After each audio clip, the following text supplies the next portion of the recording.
We just basically completed half of the regatta today, and we got 2 more days left. Got the medal races left and another big day tomorrow. So yeah, pretty stoked, you know, that we got wind every day. We've basically completed, you know, the whole schedule that Robbie set for us, which is, you know, fairly demanding, but I guess, you know, that's what people came here for from all over the world, you know. So it's good that, you know, everybody's getting pushed and getting lots of racing in, you know. Legs are tired, which is good, but I think everybody's pretty wrapped with, you know, how everything is going. Nice weather, warm, windy. What more do you want? Everybody's sort of caught on the North Queensland feel that, you know, everything is pretty laid back, and a lot of these riders, they have been knowing each other for, you know, many years now, competing. I mean, there is, you know, a really competitive side, but that only happens on the water. I think it's still really fair, you know. We haven't seen any many protests so far or issues out on the water, so it's very clean, fair sailing out there, and, you know, everybody gets together and has a beer and, you know, some of the good steak sandwiches at the sailing club. And yeah, no, it's a fair, relaxed atmosphere here, but still, you know, you can feel the tension in the air once we get to racing, which is good and I think normal. You know, we're fighting here for world championships, so that's obviously something that has, you know, comes with a bit of intensity.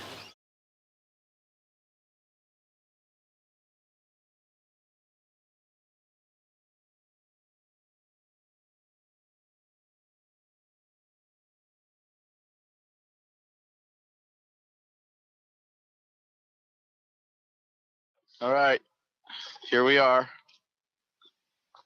Coming up on 30 seconds until P flag down.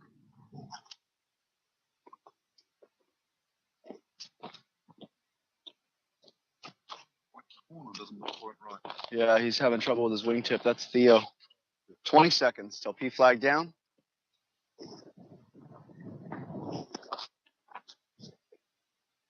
Coming up on 10, 9, 8, 7, 6, 5, 4, 3, 2, 1. Mark. P flag down. 12:34. All right, here we go. It's race number 15? 16. Race number 16. We got 8 to 10 knots on the course. Breeze is blowing out of 045 on the compass. Got about 35 seconds until a start. Unfortunately, old Richard Gardner down there's got his kite on the beach, but everyone else is out here and rocking and rolling. Jordan Gertis flying towards the line. Johnny Heineken going towards the pin. He's ripping along on his 18. 20 seconds. He's going right to that middle line section. Here comes Ben Petit. Here comes Julian Kerner in 10, 9, 8, 7, 6, 5, 4, 3, 2, 1. Mark. All clear, all clear, all clear. Julian Kerner, Benjamin Petit, and Johnny Heineken are on the front row. Benny Belly at the boat end, pretty front row looking. Maxime Nocher, pretty front row looking. And we've got a race. Big kites are up. It's 8 to 10 knots out here. Nice flat water. Here comes the second group. Not sure what happened with them, but we've got a nice front row there. Really well evenly spread. Let's count that. Ooh, there's a little pop explosion. What happened there? Oh, that's Parlier. Parlier had a really tough time. I'm not sure if he had an issue with Oleg Cherkashin or if there was just two bad tacks at the same time, but I missed that. And there goes Nico out to the right-hand side. Nico Parlier is on his 18-meter. Going out right, and Maxime and Julian are battling. And Julian throws in his tack over on the left-hand side.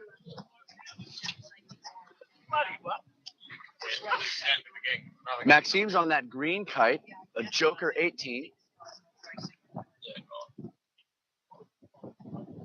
Oh, that wasn't Julian, that was Benny Burley. Benny Burley and Maxime were sailing together there.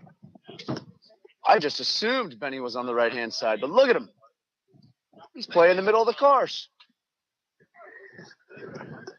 There's Julian on the blue Joker. Yep, and he's okay on the start, by the way. Yeah. Unfortunately, Lachlan Doyle came through the line a little bit late. I'm not sure what kind of hang-up he had. But he's flying his ASB, I think that's his 13 and a half. So he's out here rocking a big kite. He's got an 18, leading edge inflatable, but he wasn't that stoked about flying it today. So he went with the 13.5. He's laid off the beach, but he's centering over to the right-hand side, taking a little chance. So there we go, near the top mark. We've got Julian Kerner on that port tack with the blue kite, followed by Maxime, and followed by what looks to be TDR, Theodore Ramacourt. TDR is on a new board today, everybody. So if you're looking at the screen and you're trying to figure out who's who, TDR is on a white Temavento table, and it's got orange foot pads on it. So TDR isn't running that green board anymore. Just as an FYI for those of you who are zooming in or whatever. So Maxime no share, looking pretty sweet up there. I can't see Johnny. There he is. He's got that 18. He should be feeling real strong with it. That chrono 18, the yellow chrono up at the top. First mark time is not there yet. So we're still looking good on the target time, I think. Okay, there goes a big tack. What's going on? Okay, that's Jordan Gertis. So first it was Maxime, then it's Julian, and then Jordan, if he could just make a tack, would have been third at the mark. He crossed in front of those guys, so he was just about, that was 38 minutes past in about 32 seconds. 38:32. So that was a 3 minute and 32 second beat. So Maxime no share, Julian Kerner, Benny Bully, be happy about that, and Nico Parlier right next to Johnny Heineken there with their red and yellow kites. So there's the battle of the race. I know Maxime no share. He's got all the points figured out in his head. There's only 6 points between he and Johnny right now, and he'll be quite happy to put boats in between himself and Johnny if he can be on top. So he's got himself set up pretty nicely. Benny Burley kind of does a hesitation on a jibe. I'm not sure what he's doing. There he comes. Jibe's definitely early. Maxime no share, Julian Kerner jibing together.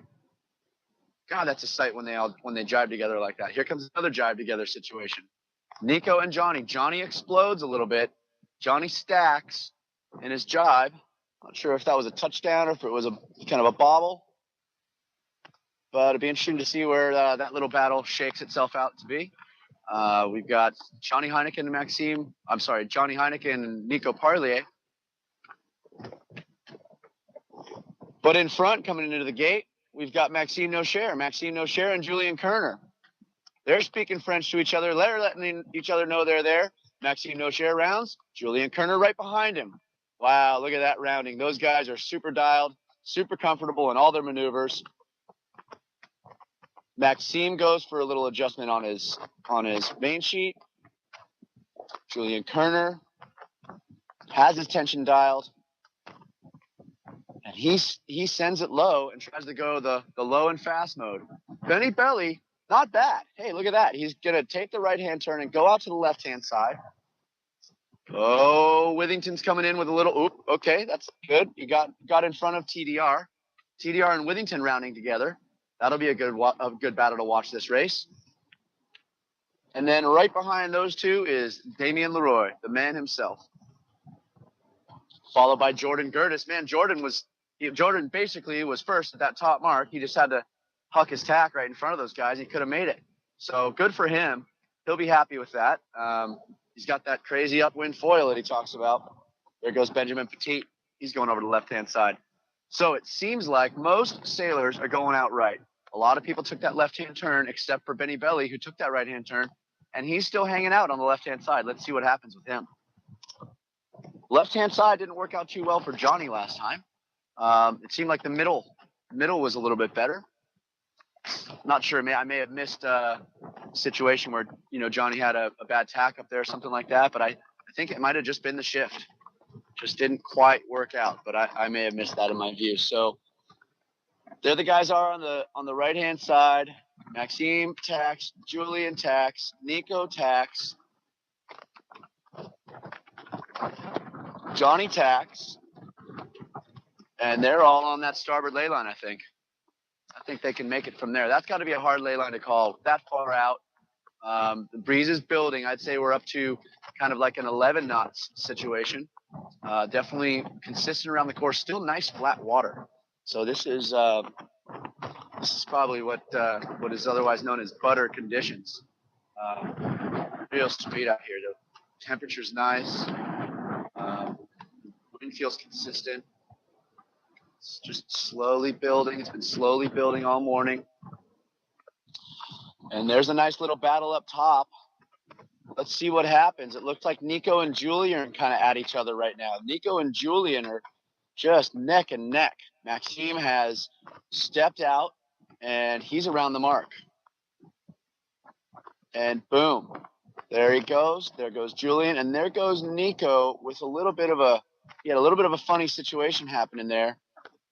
Nico's definitely got some tricks up his sleeve.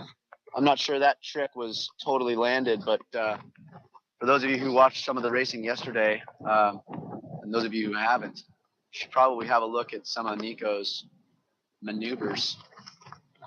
He's a good kiter, and I think that's what's got him through this event so successfully. He's just really good. Not known to be a great tacker or a great jiber, but some of the stuff he does otherwise, powering up his kite, it's pretty neat. So there's the lineup up there. It's Maxime Nocher, Julian Kerner, Nico Parlier, and Johnny Heineken. Just one freight train of badass kiters. Look at them all go. Boom. So Julian kind of jibed past Maxime's line. Nico goes way past those two lines. Probably tripled what Julian did in terms of setting up down on his shoulder. And then Johnny takes that shy ley line as well. So always a tough call, what ley line call you've got, but look at Nico Parlier. He's in this puff. Look at that puff he's in. Holy mackerel. That wind line right there is huge. Nico Parlier might be able to do something to Julian here. He really got a nice puff in the middle of that run. And now they're coming into the finish. It's Maxime Nocher, Julian Kerner, and Nico Parlier. Maxime on his 18, Julian on his 18, and that looks like Nico on his 15. So two boys with big kites, one guy with a little one. Let's see what happens. Does Nico have it? Nocher's looking comfy. Nico's looking like a threat. I think it's going to go in that order. Maxime Nocher, Julian Kerner, Nico Parlier. That was 45 minutes past the hour and 3 seconds. So we missed the target time by 3 seconds, guys. We got to do better next time. All right, so there goes Johnny Heineken into the finish. And Benny Belly having a little bit of a flash race here. Good for him. He went out to that right. Oh, no, he didn't go out to that right-hand side. This is the first time he played the middle of the course. He still had that same start that he always has, right at the boat end. But Benny Belly puts a point in between himself and Adam Withington. So that's going to make things interesting if the drama still plays out there. TDR right behind Benny Belly. TDR on that new Team Evento board that he just got delivered yesterday. They got the whole foil plate lined up, and he's out on it. Rock and roll, bro. And then we got Adam Withington. He's got that 15-meter kite. Whoa, what's going on here at the bottom? Damo Leroy. Jordan Gertis. Oh, Damo crashes. Jordan Gertis having a nice race. I think this is quite a happy race for him. He beats Damo. always a good race when you beat Damo. Shoot. Guys pretty much always there in this regatta. Had a couple of slip-ups yesterday. I think he's probably starting to, get the warbly legs because this is all new to him. But, knowing a guy like that, an athlete like that, he's probably just forget about it. He's just actually take that back. He's just like, I got this. He's only getting better. He just had a bad race this one. Here comes Benjamin Petit, the man you do not want to mess with. Those guys came over to our apartment last night. A bunch of the Frenchies and Marvin and Jalen and Benny Callie and all the whole gang. We all had a little, and Johnny and Gia. We had a bunch of pizzas and we watched some of the races on the replay. And, man, there was some smack talking going on in that room, and Benjamin Petit was the ringleader of that effort. That guy's funny, dude. He's always talking smack. All right, so here comes Nick Leeson into the bottom. Nick Leeson having a nice little style situation going on there. He's got his knees bent. He's leading a little forward. He's one-handing it. He's just having a nice time in his butter water. And then here comes Sophie Kylie. Sophie Kylie, I think, is delivering is what they call is it a Squamish shotgun, or is it like it's just a shot? He's got a shotgun of beer. Because Marvin Baumeister just got beat by Sophie, and he agreed on Facebook this morning that every time she beats him, he's got a shotgun of beer. So we're not going to make him shotgun a beer on the race course, but that's tonight. That's the old tradition up in Squamish, right, boys? Shout out to the Squamish people. What's up, Brett Wilson, and all you guys up there in Squamish? How's it going? And of course to Erica Heineken, who is the nasty deliverer. So many shotguns out there. Erica and Bobby and Stefans and John. What's up to you guys? So there it is. That was race number 16. Looking sweet. Here comes Marv into the bottom mark. He's looking like something happened. He's bummed. He knows he's got a shotgun of beer. But rock and roll. Jordan Gertis cruising over here, and I don't know. I think this breeze is going to be nice today. I think it's going to hold. Might see big kites for another couple races. What we're going to do today is 3 races and then a break for a half hour and then 2 races. So we've got a nice 3-2-day setup, 5 races today, and we're going to do 4 races tomorrow in the Gold Fleet and 3 in the Silver Fleet. So look forward to more exciting action, more fun, more breeze. Very happy Jordan Gertis. More racing. One very happy Jordan Gertis. And we'll see you guys back in about top of the hour for the start of the next race. Sending it back to you guys. Hey, Aaron, Steve,